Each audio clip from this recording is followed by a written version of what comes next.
Je vais retirer la douille.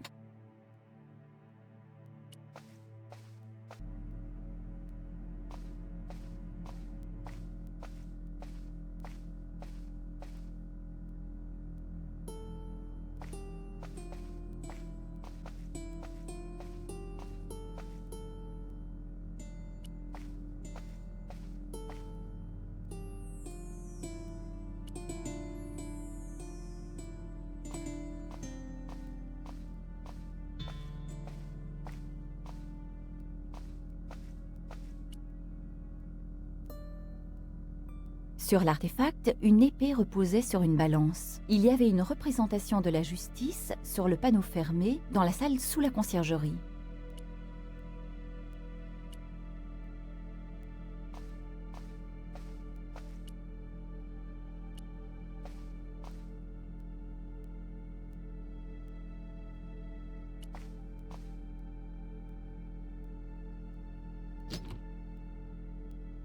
La clé de Plantard ouvrait la serrure. Il devait donc avoir utilisé cet endroit lui aussi.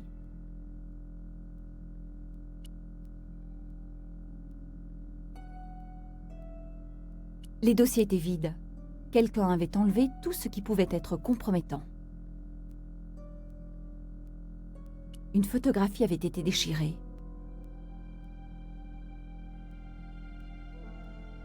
Si je pouvais en recoller les morceaux...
Oh, mon Dieu, c'est impossible.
Il n'y avait aucun doute possible. C'était une photo de mon père. Papa, oh mon Dieu. Après tout ce que je venais d'endurer, je croyais que je pouvais tout encaisser. Mais là, c'était trop. Mon père, la seule personne au monde que j'admirais vraiment. Debout près de Carchon pendant que ces meurtriers continuaient leur massacre. Mon père souriant au photographe. Je n'en croyais pas mes yeux. Je me rendais compte que j'avais besoin d'aller au fin fond de cette histoire et que j'avais vraiment besoin de Georges.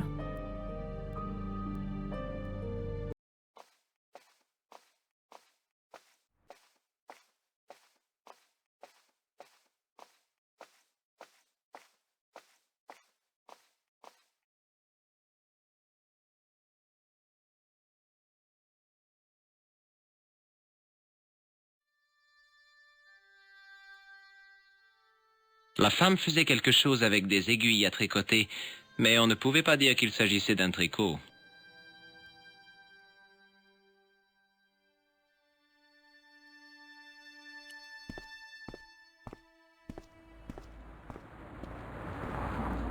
Hé, salut! Bonjour, monsieur. Vous voulez que je vous lise les lignes de la main? Oh, non, merci. Je suis très doué, et ça ne prendra que quelques minutes. Non, merci, je ne suis pas superstitieux. De plus, si ça ne prend que quelques minutes, c'est que ça ne doit pas être très intéressant.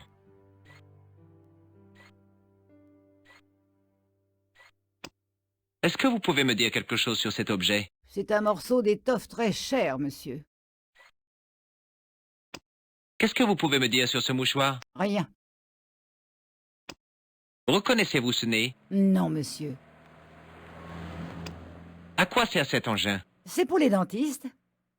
Non, c'est pour soulever les plaques d'égout. Formidable. Connaissez-vous une jeune femme nommée Nicole Collard? Bien sûr. Elle vit juste au-dessus de chez moi, dans l'immeuble d'en face. La porte n'est pas fermée. Il faut juste lui donner un petit coup. Elle est bloquée, vous savez, à cause de l'humidité. Le propriétaire dit qu'il la réparera avant l'hiver. Ça fait 3 ans qu'il dit ça. Je voudrais des fleurs. Oui, monsieur. Bon, je vais prendre un bouquet de ces blanches-là. Oh, je ne ferais pas ça si j'étais vous. Non? Ce sont des chrysanthèmes, monsieur. Certains les associent à la mort. Oh là, merci du tuyau. Qu'est-ce que vous avez d'autre? Des dahlias, Et il signifie quoi? l'insécurité. Je n'ai pas envie qu'elle se fasse une fausse idée de moi. Et ces grandes jaunes-là? Ce sont des iris, la flamme de la passion. Et les petites jaunes? La sensualité. Alors je n'en ai pas besoin. Je veux faire une bonne impression, pas lui sauter dessus. J'ai changé d'avis, faites-moi les lignes de la main. Vous allez faire un long voyage. Eh bien, quelle surprise. Et si vous me disiez quelque chose que je ne sais pas déjà? Comment faites-vous pour les lignes de la main? Si je le savais, je ne serais pas là en train de vendre des fleurs. Vous êtes-vous jamais demandé pourquoi vous aviez ce don? Eh bien, c'est un peu comme une antenne parabolique. Certains d'entre nous sont nés avec un récepteur intégré. J'ai la chance d'être une de ceux-là. Vous pouvez vraiment voir mon futur? Seul le temps le dira, monsieur. Le plus étrange, c'est que je n'arrive pas à voir mon propre futur. Les autres, pas de problème. Mais quand j'essaie de voir ce qui va m'arriver, rien. Ce doit être angoissant. Un peu. Ce doit être une sorte de système d'autoprotection. Ou bien, je n'ai pas de futur. Depuis combien de temps mademoiselle Collard habite ici? Depuis quelques mois, elle va avoir un choc quand l'hiver arrivera. Des fenêtres mal isolées, pas de chauffage central, c'est un calvaire pour être au chaud. J'y reste uniquement parce que le loyer est bas. Votre petite dame, elle mérite mieux. Je croyais que mademoiselle Collard était une fameuse photographe. Pas aussi réputée que les marques des robes qu'elle s'achète. Oh, je l'ai souvent entendue pleurer avant de s'endormir. C'est affreux. Ne dites pas que je vous l'ai raconté.